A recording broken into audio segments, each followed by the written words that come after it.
भाजपा में शामिल हुए साबका कैबिनेट मंत्री सोहन सिंह ठंडल उन्होंने इस मौके हुशियारपुर के होटल अंबर विच विजय रूपणी श्वेत मलिक साबका केंद्री सोम प्रकाश मौके ते मौजूद सन। इस मौके सोहन सिंह ठंडल ने पत्रकार नाल मिलनी दौरान गल करदे कहा कि इस पार्टी की विचारधारा तो प्रभावित होकर उन्होंने भाजपा का दामन थामिया है। भारतीय जनता पार्टी का परिवार वड्डा हो रहा है। हर रोज उसदे विच वाधा हो रहा है। अज पंजाब के लोगों की जे कोई आस है, जे कोई उम्मीद है, जे कोई विश्वास है, तो उन्होंने एक ही विश्वास है, जे पंजाब नूं कोई मुड़ नहीं है तो लिया सकता नरेंद्र मोदी जी है, भारतीय जनता पार्टी की सरकार है। इसे लड़ी तहत अज परिवार च वाधा करते हुए श्रोमणी अकाली दल के बहुत ही सीनियर लीडर सरदार सोहन सिंह जी ठंडल अज भारतीय जनता पार्टी के परिवार दे विच आ रहे हैं।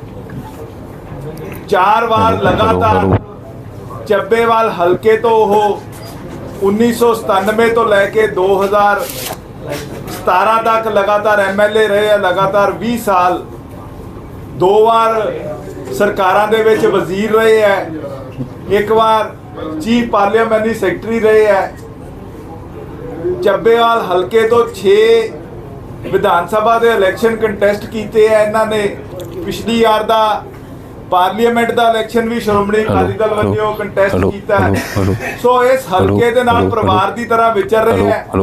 मैं रूपानी जी नूं बेनती करूँगा, सब तो पहला पटका पा के ठंडल साहब का उन्होंने बेटे रविंदर ठंडल जी का पार्टी च सारी लीडरशिप स्वागत करे। भारतीय जनता पार्टी जिंदाबाद, नरेंद्र मोदी जिंदाबाद। सब तो पहला सारे प्रेस का बहुत बहुत धन्यवाद, तुसीं सारे आए हैं। और मैं जी आया आखदा विजय रूपानी जी नूं कि उन्होंने इत्थे आके अज मैनू अपने बड़े परिवार दे विच शामिल किया।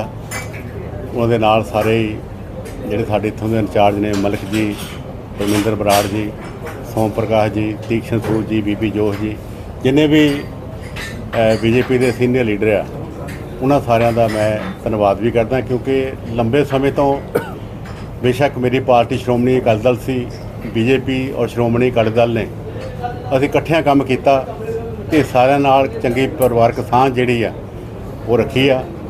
तो अज इस परिवार दे विच आके मैनू बड़ी खुशी है। तो मैं कोशिश कराँगा कि ये पार्टी को नैशनल पार्टी है, भारतीय जनता पार्टी, जिहदा अज देश दे विच बहुत बड़ी जिहड़ा बीजेपी ने अपना स्थान बनाया। तीसरी बारी देश की सरकार बनी है और स्टेटां दे विच भी साडे गुआंढ दे विच हुणे जिहड़ी हरियाणा की सरकार बनी है वो भी भारतीय जनता पार्टी ने जीती है। तो ये बाई इलैक्शन आ जां जिहड़ियां साडीआं होर 2-3 स्टेटां दी इलैक्शनां आउणीआं, मैनूं इत्थे भी पूर्ण आस है कि ये देश के हित दे विच लोग भारतीय जनता पार्टी नूं जिताउणगे। सो मैं इस समय के लिहाज दे नाल अपने पूरे विचार करके भारतीय जनता पार्टी के विच शामिल होया। एक बारी फिर मैं इन्हां दा धन्नवाद करदा कि मैनूं पार्टी दे विच इन्हां ने स्थान दिता।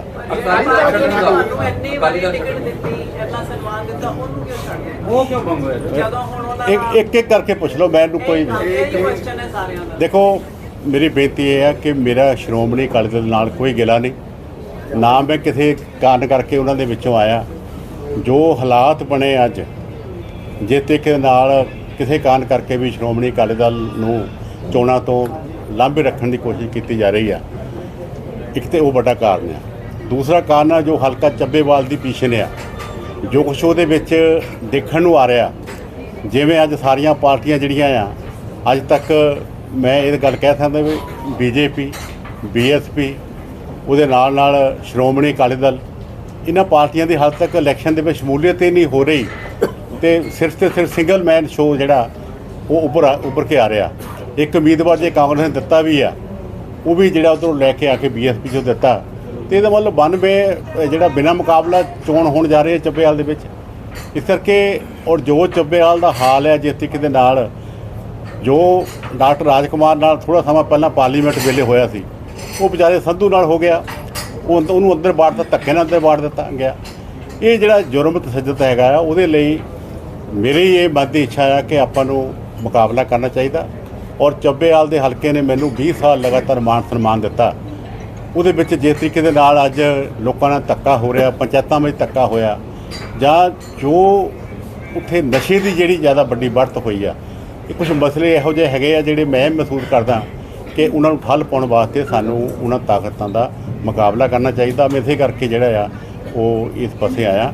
ਬਾਕੀ ਸ਼੍ਰੋਮਣੀ ਅਕਾਲੀ ਦਲ ਨੇ ਮੈਨੂੰ ਬਹੁਤ ਮਾਣ ਦਿੱਤਾ। ਮੈਂ 20 ਸਾਲ ਇਕੱਲਾ MLA ਰਿਹਾ, ਮੰਤਰੀ ਰਿਹਾ।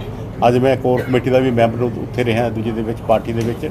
ਪਰ ਸਮੇਂ ਦੀ ਜਿਹੜੀ ਇਹ ਲੋੜ ਸੀ ਕਿ ਮੈਨੂੰ ਇਹ ਜਿਹੜਾ ਸਾਰਾ ਇਹ ਸਟੈਪ ਲੈਣਾ ਪਿਆ। ਚੋਣ ਲੜਨ ਕਰਕੇ ਇਕੱਲੀ ਚੋਣ ਲੜਨ ਦੀ ਨਹੀਂ ਗੱਲ ਤੇ ਹੈ ਕਿ ਸ਼੍ਰੋਮਣੀ ਅਕਾਲੀ ਦਲ ਦੇ ਜੋ ਅੱਜ ਪੋਜੀਸ਼ਨ ਹੈ, ਤੁਸੀਂ ਵੀ ਸਮਝਦੇ ਇਸ ਗੱਲ ਨੂੰ ਕਿ ਇਹ ਦਿਨ ਬ ਦਿਨ ਜਿਸ ਤਰੀਕੇ ਦੇ ਨਾਲ ਸਰਕਾਰ ਦੀਆਂ ਧੱਕੇਸ਼ਾਹੀਆਂ ਵੱਧ ਰਹੀਆਂ, ਤੋਂ ਕਿਸੇ ਤੋਂ ਨਹੀਂ ਛੁਪਿਆ ਹੋਇਆ ਕਿ ਸੰਧੂ ਦੇ ਨਾਲ ਕੱਲ੍ਹ ਕੀ ਹੋਇਆ। ਪਰ ਤੁਸੀਂ ਤਾਂ ਹਰ ਇੰਟਰਵਿਊ 'ਚ ਇਹ ਗੱਲ ਕਹਿੰਦੇ ਹੁੰਦੇ ਸੀਗੇ ਵੀ ਮੈਂ ਸ਼ੁਰੂ ਤੋਂ ਸ਼੍ਰੋਮਣੀ ਅਕਾਲੀ ਦਲ ਦੇ ਨਾਲ ਉਹਨਾਂ ਹੀ ਰਵਾਂਗਾ, ਚਾਹੇ ਹਾਲਾਤ ਜਿਹੜੇ ਮਰਜ਼ੀ ਬਣ ਜਾਣ।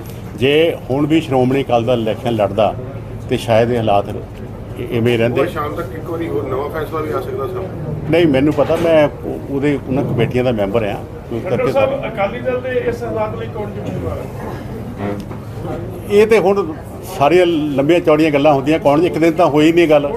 ਇਹੀ ਅਕਾਲੀ ਦਲ ਆ ਜਿਹਨੇ 97 ਤੋਂ ਲੈ ਕੇ 17 ਤੱਕ 15 ਸਾਲ ਰਾਜ ਕੀਤਾ। ਸਮਾਂ ਬਦਲਦਾ ਰਹਿੰਦਾ, ਸਦਾ ਇੱਕ ਦਿਨ ਨਹੀਂ।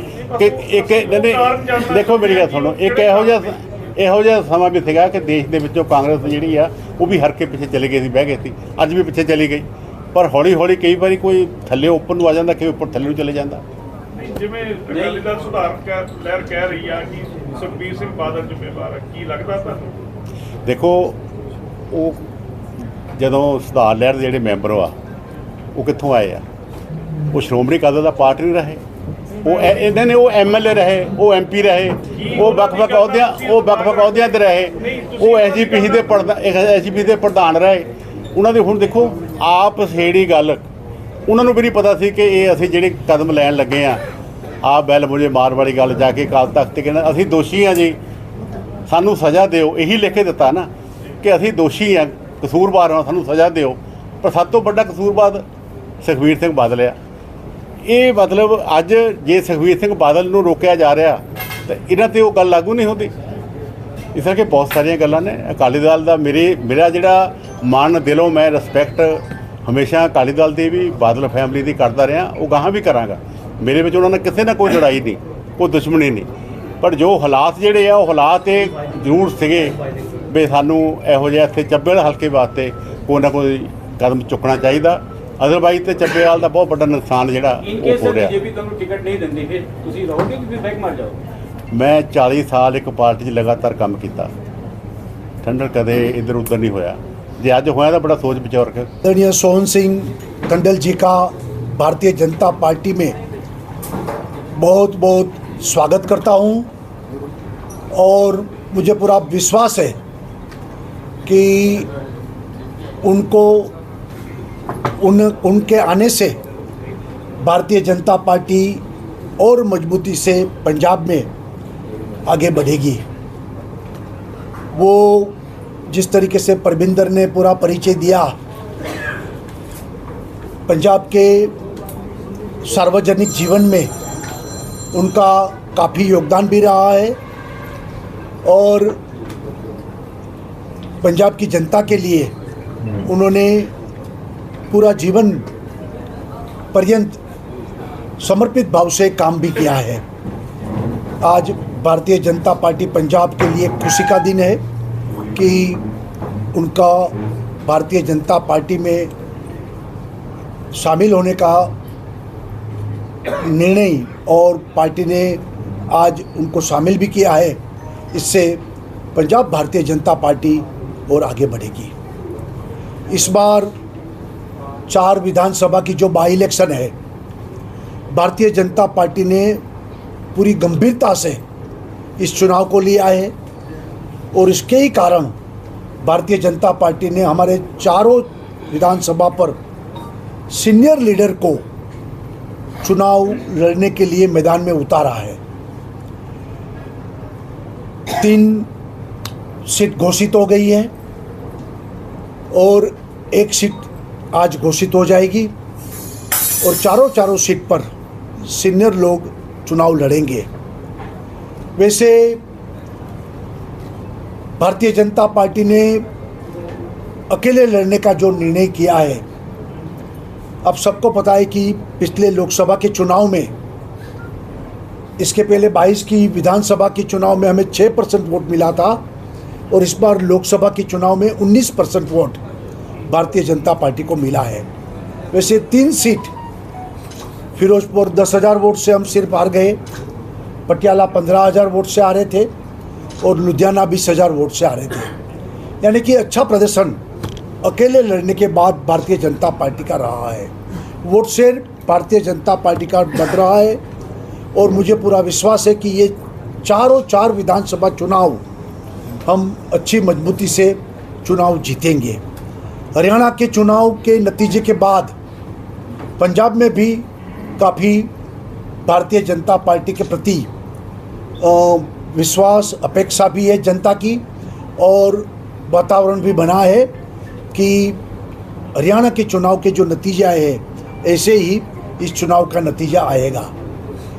भारतीय जनता पार्टी इस चुनाव को इसलिए गंभीरता से लड़ रही है कि आम आदमी पार्टी की सरकार ने जो वादे किए थे और जनता के साथ वादे पूरे नहीं करने के कारण धोखाबाजी हुई है और पंजाब की जनता अभी मान रही है।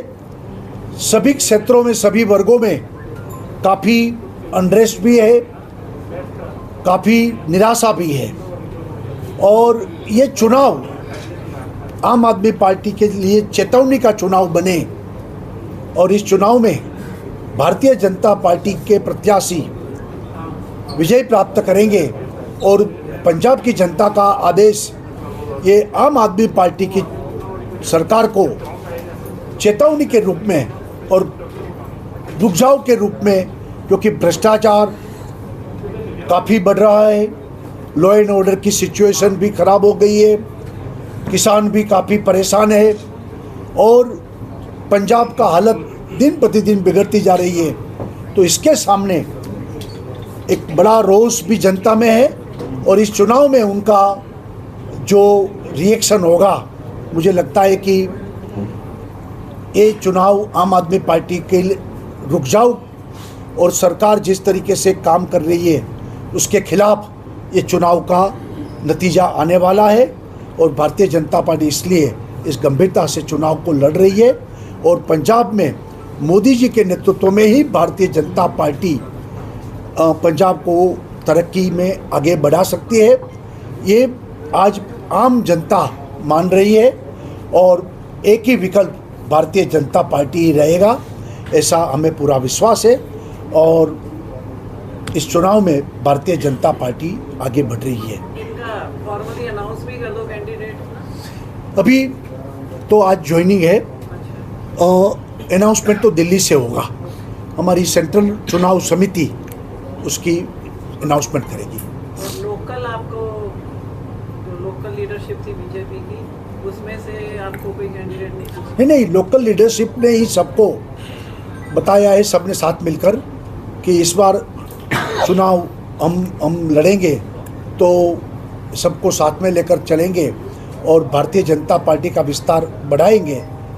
इसके आधार पर हम लोकल लोगों को विश्वास में रखते हुए उनकी राय लेते हुए ही हम आगे बढ़ेंगे। ये बात तो कही है भाजपा सोहन सिंह ठंडल को चुबेवाल में कैंडिडेट करेंगे। हम सेंट्रल चुनाव समिति को विनती करेंगे, रिक्वेस्ट भी करेंगे, उनकी दरखास्त भी भेजेंगे, वो तय करेंगे वहाँ। नॉमिनेशन के लिए तो सर कल का दिन हाँ, कल का ही दिन है, ठीक है। तो सर जो आपके बीजेपी के कार्यकर्ता हैं या लीडर वहाँ पे संभाले हुए थे, अगर कोई दूसरी पार्टी का रातों रात ज्वाइन करके उसका भाजपा में भरण नहीं करेगा? नहीं, ऐसा नहीं है। सब कार्यकर्ता ने ही कल इनकी यस्टरडे हम लोग बैठे थे, सबकी राय थी कि टंडन साहब अगर भारतीय जनता पार्टी ज्वाइन करते हैं तो उसको चुनाव लड़ाना चाहिए और हमारी यहाँ से चुनाव समिति को प्रपोजल भेजनी चाहिए।